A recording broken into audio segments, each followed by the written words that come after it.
Yo, what is up guys? It is Uncle Kobe and welcome to the last episode of my pre-release Black Ops 2 weapon guide series where we talk about the guns, their possible pros, cons, strengths and weaknesses, and overall just get excited about the game. So in this video we're going to be covering the pistols.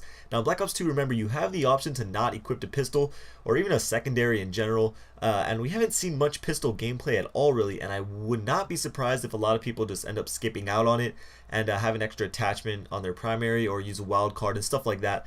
However, I do really like what they did with the pistols to add a little more variety and usefulness to them. So the first pistol we are taking a look at is the KAP 40, and this was the one that was seen in the reveal trailer. It has an 18-point mobility, which is the same for all the pistols, an 8-point damage and range, and a 12-point accuracy. So stats wise, it has the lowest damage and range and about an average accuracy, but what compensates for the low stats is that it's a fully automatic pistol, so you can just hold down that trigger and let the bullets pour out. It also doesn't have that bad of a recoil, but like I said, the bullets are very weak, so nothing overpowered or underpowered about this weapon, just overall a good gun. Next we have the TAC 45, and this thing is just your all-around good semi-automatic pistol. Has a 14-point damage, 12-point range, and a 14-point accuracy, so significantly better than the KAP 40. However, if you don't have a fast trigger finger, then obviously it won't be as effective for you, but if you can shoot fairly quickly, I highly recommend this pistol. It has a crazy good damage for being a semi-automatic.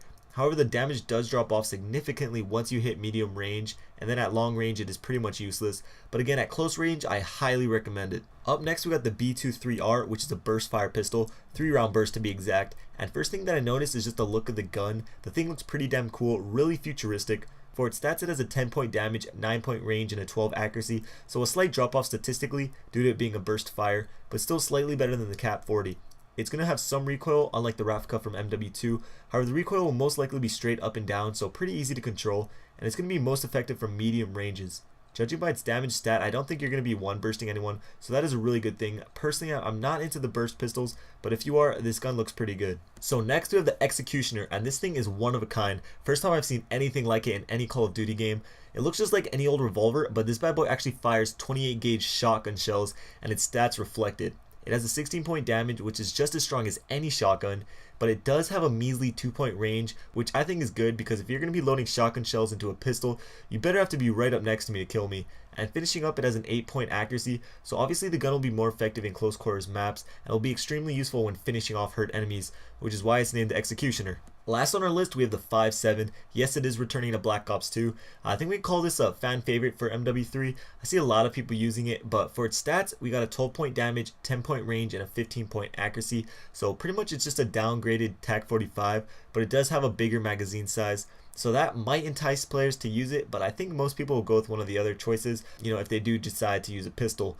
But just a couple things before I wrap up this video. One, I am really bummed they didn't bring back the Desert Eagle. It's one thing that they skipped out on the M16, but the Desert Eagle is just a classic. Even though I didn't use it at all in MW3, I still wish they brought it back.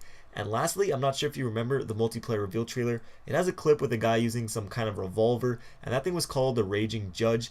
Well, I think it's safe to say that that thing got cut. It's not in the beta or on that Black Ops 2 class creator app that I made a video about, so yeah, that's just something I noticed. But I hope you guys enjoyed my last pre-release weapon guide video, and if you did, please show your support by giving a like. I know I ask every video, but I really do appreciate it. Just a quick heads up, I know some of you were not able to see the full-length beta gameplay I posted. I had to take it down. I didn't want to get a strike on my channel, and it just was not worth it. So instead, I'm going to be taking important parts of the gameplay and breaking it down and showing you the important information that you might have missed. So expect that video to come out later this week. This was Uncle Kobe. Thanks for watching. I'll see you guys later. Peace.